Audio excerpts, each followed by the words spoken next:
पग पग पर कैसे कैसे आपको व्यवहार करना है, ये इस्लाम में मौजूद है। दुनिया में जो इस्लाम तेजी से बढ़ा वो इन्हीं आदर्शों की वजह से बढ़ा, इन्हीं अपने अखलाक की वजह से बढ़ा, तलवार के जोर पर नहीं बढ़ा। लोग कहते हैं, हम लोगों ने पढ़ा, तमाम हमारे हिंदू भाई सोचते हैं कि इस्लाम तलवार के जोर पर फैला।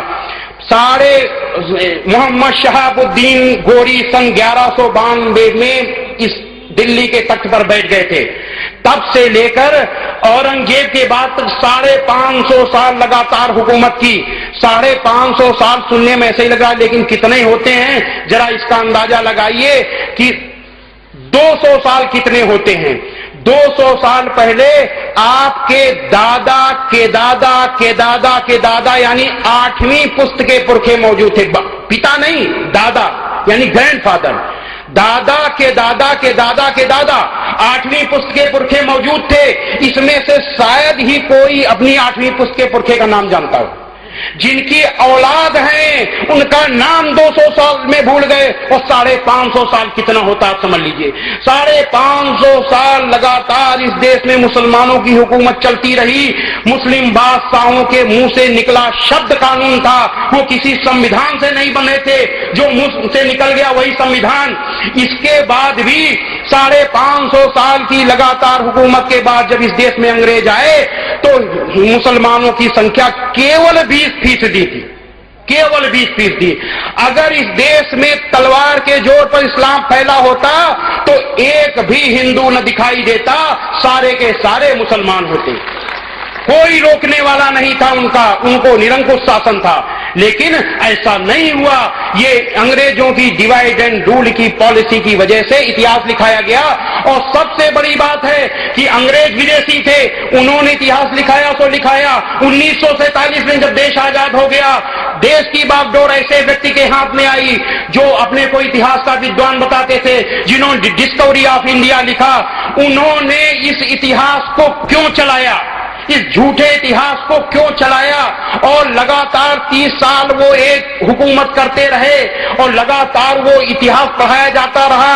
आज भी पढ़ाया जा रहा है।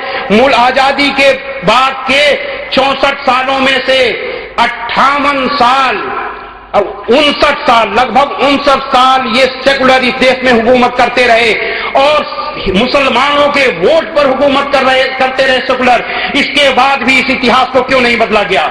ये बहुत बड़ी चाल है जिससे कि जो गैर मुसलमान बहुसंख्यक हिंदुओं के बच्चे मुसलमानों को अपना दुश्मन समझें, उनको अविश्वास की नजर से देखें, उनसे नफरत करें, उनके साथ बैठने के लिए, उनके साथ जुड़ने के लिए तैयार न हो। मुसलमान कमजोर रहे और कमजोर रहकर इन लोगों की बैसाखी बना रहे, इन लोगों के सहारे रहे।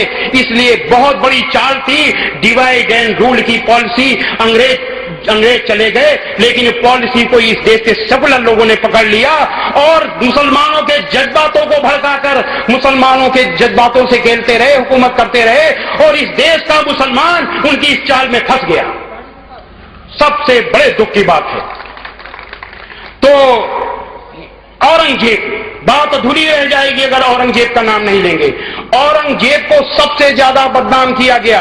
अभी हमने कुरान मजीद की आयतें सुनाई, कितने उच्च आदर्श हैं। औरंगजेब इतिहास के जितने भी बादशाह हुए हैं उनमें एकमात्र ऐसा बादशाह था जो अल्लाह के आदेश से डरते सब थे, लेकिन औरंगजेब थर थर कांपता था अल्लाह के आदेश से। वो और जो अल्लाह के आदेश से डरेगा, जो आखिरत से डरेगा, वो कुरान मजीद के आदेशों के विपरीत जा ही नहीं सकता। तो ऐसा औरंगजेब, क्या जो कुरान मजीद के हमने आदर्श बताए, क्या वो निर्दोषों पर अत्याचार कर सकता था? और जो इतना आदर्शवादी था, वो उसका साम्राज्य आज के भारत से बड़ा था, इतना बड़ा सम्राट। और वो क्या करता था, टोपी सिल करके, कुरान लिख करके उसको बेचता था और बेच करके अपना खर्चा चलाता था।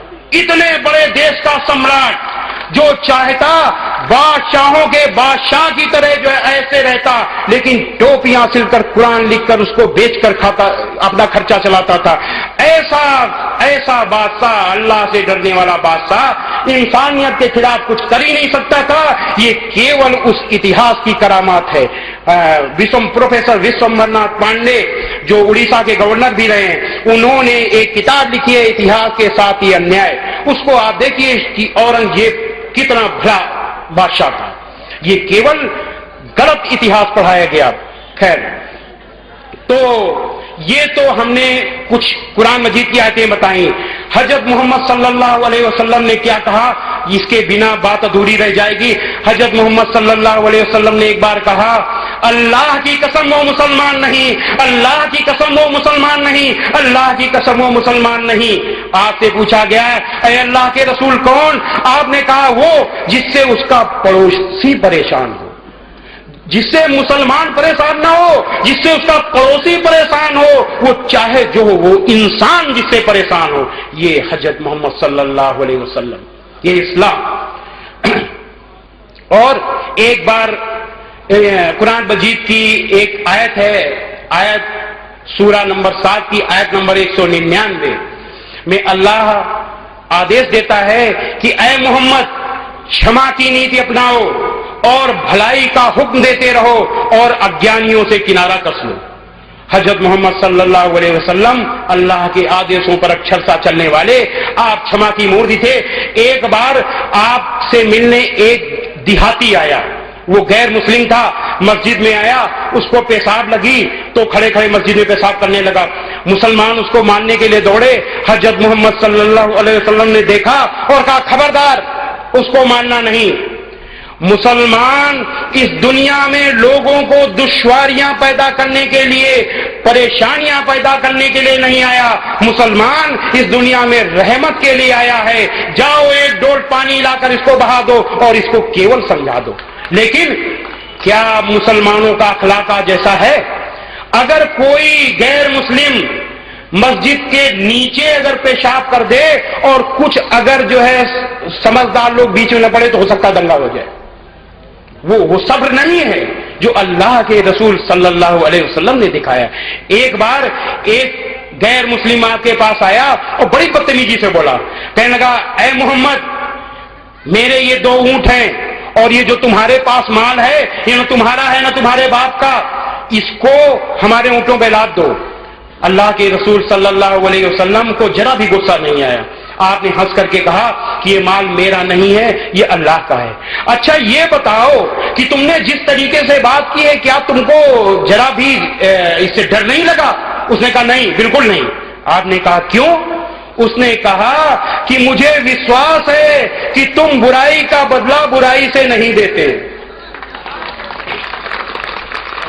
अल्लाह के रसूल सल्लल्लाहु अलैहि वसल्लम के बारे में गैर मुस्लिमों को भी इतना विश्वास था। अल्लाह के रसूल सल्लल्लाहु अलैहि वसल्लम हंसे और हंसकर आपने एक ऊंट पर जौ और एक ऊंट पर खजूर लदवा दिया। ये है इस्लाम। ऐसे इस्लाम को इस्लामिक आतंकवाद से जोड़ने वाले और भगवा आतंकवाद की बात करने वाले और इस्लाम को या किसी भी धर्म को आतंकवाद से जोड़ने वाले लोग, ये सारे के सारे स्वार्थी हैं और ये सब नेताओं का काम है। ये लोग चाहते हैं कि हिंदू आतंकवाद, मुस्लिम आतंकवाद, भगवा आतंकवाद की बात उछालें, हिंदू और मुसलमान में नफरत पैदा हो, ये लोग लड़ें, हम थोक वोट लें और खूब आराम से हुकूमत करें और इस देश को लूटें। आप समझ लीजिए कि आप लोगों ने अखबार में पढ़ा होगा, चूहा 10 दाना खाता है, 1000 दाना बिल में इकट्ठा करता है। इन लोगों ने 500 लाख करोड़ रुपया इस देश का विदेशों में जमा किया। 500 लाख करोड़ इतना होता है कि अगर एक व्यक्ति को 5 लाख रुपया दिया जाए तो 100 करोड़ लोगों में बंट जाएगा। यानी अगर वो पैसा बांटा जाए तो इस देश के 1 साल के बच्चे से लेके हर बूढ़े तक को सारे लोगों को 5-5 लाख रुपया मिल जाए। इतना पैसा जाकर के विदेशों में इकट्ठा कर रखा है लूट कर। और जब सुप्रीम कोर्ट पूछ रहा है कि लुटेरों का नाम बताओ, तो हमारी सरकार, केंद्रीय सरकार कहती है कि हमारी संधि है विदेशों से, अगर हम नाम बता देंगे संधि टूट जाएगी। ऐसी संधि किस बात की जो देश के लुटेरों को बचाए। अब क्यों? इसलिए कि पैसा जानते हैं कि पैसा उनका है जिनको नाम खोलना है। कैसे खोलेंगे? बहाने चाहिए कोई न कोई। और सबसे बड़ी बात यह है कि जो हमारे विरोधी नेता हैं वो भी इस पर चुप्पी दबे मन से एक आध बार बोल देते हैं जनता को दिखाने के लिए। क्यों? वो सोचते हैं कि कभी हमने लूटा था, आज ये लूट रहे हैं और आगे चलकर कभी फिर हम लूटेंगे, तो हम दोनों लुटेरे भाई भाई हैं, हम क्यों इस पर बोले। जनता को बरगलाए रखो, हम मां में सारे के सारे नंगे हैं। एक कितने बड़े ताज्जुब की बात है, इस मुल्क में एक अभी खेल हुआ वो कॉमनवेल्थ गेम। आप ताज्जुब करिए कि एक फ्रिज 4,500 रुपए का, छोटा फ्रिज 4,500 रुपए का आता है। उस फ्रिज को इन लोगों ने 30 दिन के लिए 45,000 रुपए किराए पे लिया। 4,500 रुपए के फ्रिज का 30 दिन का किराया 45,000। यानी अगर खरीद लेते और 30 दिन बाद उसको बेचते तो कबाड़ में 2,000 का बिक जाता, केवल 3,500 लगता, उसके लिए 45,000 खर्च किया। ये एक मिसाल है, इतनी लूट चल रही है इस देश में। तो कहने का मतलब ये है कि हम लोगों को इस दिशा में सोचना चाहिए। ये कोई राजनीति की बात नहीं है, इंसानियत का गला घोटा जा रहा है। इस देश में गरीब गरीब होता चला जा रहा है, अमीर अमीर होता चला जा रहा है, क्योंकि लोगों को अल्लाह का डर नहीं है, परमेश्वर का डर नहीं है। तो हर चीज का एक ही विकल्प है, अल्लाह का डर। जिस दिन परमेश्वर का डर हो जाएगा उस दिन सारी की सारी चीजें सब अपने आप अच्छी हो जाएंगी।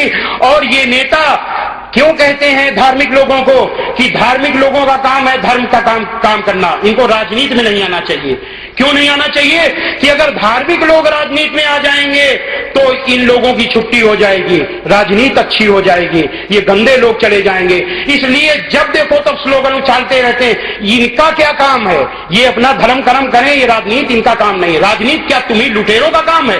राजनीति तब मर्यादित होगी जब इसमें धर्म का हस्तक्षेप होगा, चाहे वो इस्लाम हो या कोई भी सत्य धर्म हो। उसके द्वारा जब ये चलेगा तभी ये जो है ये धर्म, ये देश सुधरेगा और एक स्वच्छ राजनीति, एक स्वच्छ देश बनेगा। इन शब्दों के साथ हम परमेश्वर से प्रार्थना करते हैं कि ऐसे लोगों को सद्बुद्धि दे, हम सबको रास्ता दिखाए।